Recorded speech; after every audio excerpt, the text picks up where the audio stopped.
자, 주격관대와 동사는 succeeding 분사로 바꿔도 동일하죠. 얘가 선행사니까 단수 동사입니다. 그 다음 understanding 다음에 whether가 지금 인지 아닌지의 뜻이니까 if로는 바꿀 수 있는데 대수로 바꾸면 의미가 바뀌죠. 대시나 what 같은 걸로 바꾸면 틀리고요. 뒤에는 완전합니다. 주어, 동사, 보어까지 있죠. 얘는 얘를 꾸미는 분사고 뒤에 목적 없으니까 pp입니다. ing 쓰면 틀리고요. 이 사이에는 that is 정도 빠져 있죠. 그다음 whether라는 satisfaction이 주어였으니까 is. 그다음 비교를 할 때 영어는 단수면 that, 복수면 those라고 받는 성향이 있어요. 여긴 that입니다. satisfaction을 받고 있고요. 얘가 동명사 주어가 되죠. 그 동사는 단수입니다. 그리고 to argue의 목적어로 that입니다. 컴마 다음에 that을 못 쓰는 건 관계대명사 얘긴데 얘는 접속사 that이에요. 뒤에가 완전합니다. 이 자동사니까 수동태가 안 돼요. from은 뭐에서 발생되다. in으로 바꾸면 발생시키다가 되니까 의미가 바뀌어요. 이건 what 같은 걸로 바꾸거나 which로 바꾸면 틀리고 여기다가 수동태로 쓰면 틀린다고 했죠. 방금 전에. 그 다음에 to argue, to 부정사 주어절입니다. 여기까지. 동사는 단수. 이게 진짜 동사고 placing 이런 걸로 바꾸면 틀리고 서치어 명사죠. so로 바꾸면 틀립니다. equivalent to 할 때 to가 전치사라서 동명사를 줬고요. 얘는 접속사 that. 주어 수동태니까 완전하고요. 생략 가능하며 what으로 바꾸면 틀리겠죠. 자, could be attributed. 얘는 could be ascribed로 바꿔도 똑같고요. 아래쪽에 보면 얘가 주어져. 동사는 복수. rise는 자동사입니다. 수동태가 안 되고요. raise라고 타동사로 바꿔도 틀리죠. 그리고 얘는 앞에 있는 satisfaction을 꾸미는 분사, 뒤에 전치사니까 목적 없어서 pp가 맞고 ing 쓰면 틀리고요. 이 사이에는 that is 정도 빠져 있겠죠. even if는 뭐에도 불구하고라는 접속사인데 보통 가정일 때만 씁니다. 얘는 although, though, even though로 바꿔도 안 돼요. 가정일 때만 쓰는 거라. 얘네 둘은 당연히 전치사니까 이걸로 바꾸면 안 되겠죠. 여긴 지금 주어, 동사 이렇게 절이 들어와 있으니까. 자, stays는 자동사로 쓰여 있고 뒤에 정도를 뭐 보어라고 봐야겠다. 어법 출제 완전 가능하고 서술형을 낸다고 하면 요놈이 좀 복잡하니까 내기는 괜찮은데 너무 좀 길긴 합니다. 그래서 뭐 잘라서 내는 것도 괜찮고. 근데 서술형보다는 어법이 조금 더 매력적인 지문이긴 합니다. 내용도 한번 볼게요. 경제학자한테 성공을 알아내는데 한 사람의 선호도 구조를, 즉 이 선호도 구조를 알아내는 게 뭐냐고 설명하는 거죠. 이해하는 건데 만족감, 얻어진 한 물건을 구매한 것에서 얻어진 만족감이 더 큰 것인가, 다른 물건에서 온 만족감보다 더 큰 건지를 이해하는 것. 자, 이러한 것을 해낸 경제학자에겐 행동을 설명하는 거예요. In terms of는 뭐뭐의 관점에서 기저에 있는, 그러니까 아래에 깔려있는 좋고 싫음, 즉 호불호의 변화의 관점에서 행동을 설명하는 것은 보통 매우 문제가 있죠. 얘는 매우란 뜻이죠. 기니까 다시 해볼게.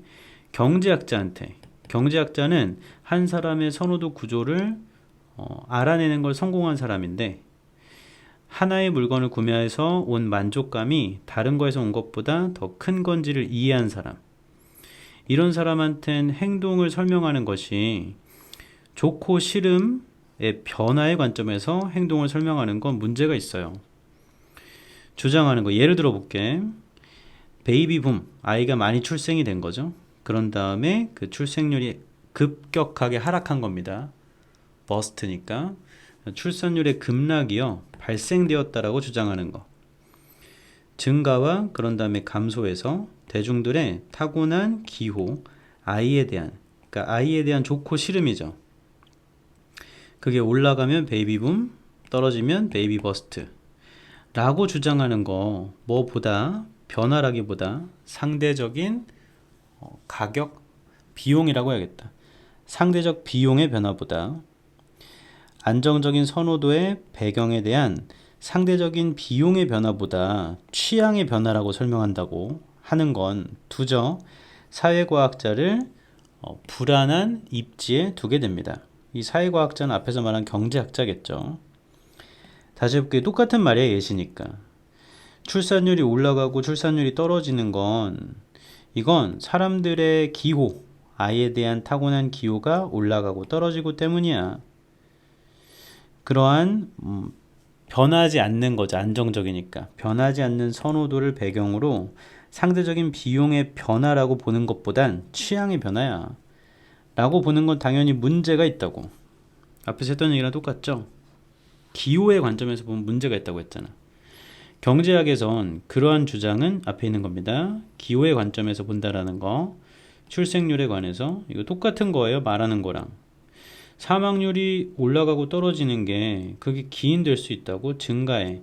타고난 욕구의 변화, 죽음에 대한. 그러니까 죽음이 좋아지면 사망률이 올라가고, 죽음이 싫어지면 사망률이 떨어지고, 뭐 이런 거로 본다는 거 말도 안 된다는 얘기죠.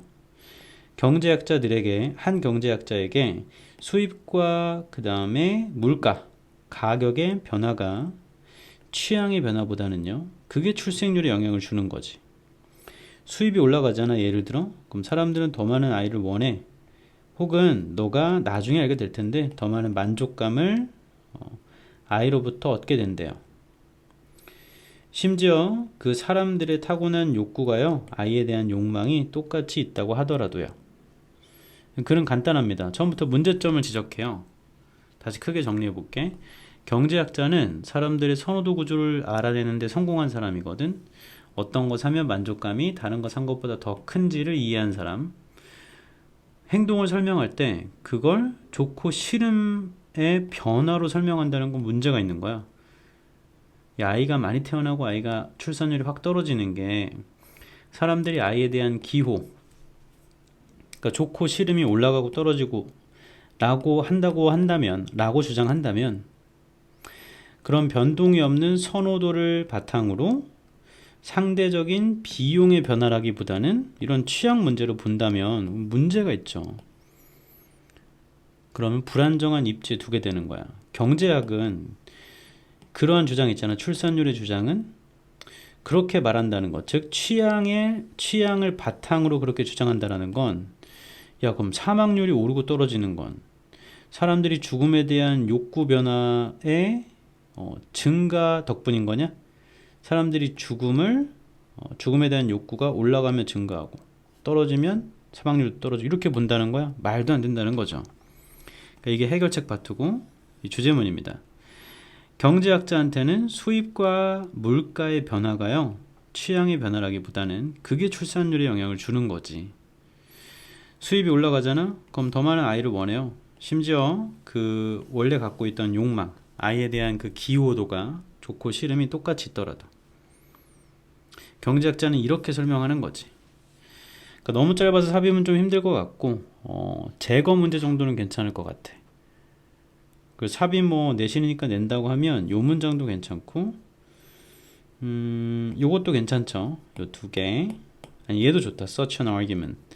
근데 이거 내긴 좀 애매하긴 하지만 내신이니까. 그 대입 파악은 모두 가능하고요. 어법도 좋다고 했고, 제거도 괜찮고. 전체를 요약해보면 경제학에서 그 취향, 즉 호불호의 변화를 기반으로 행동을 설명하는 건 문제가 있다. 경제학에선 소득과 물가의 변화로 행동을 설명한다. 네, 이렇게 정리하면 될 것 같아요. 수고했습니다.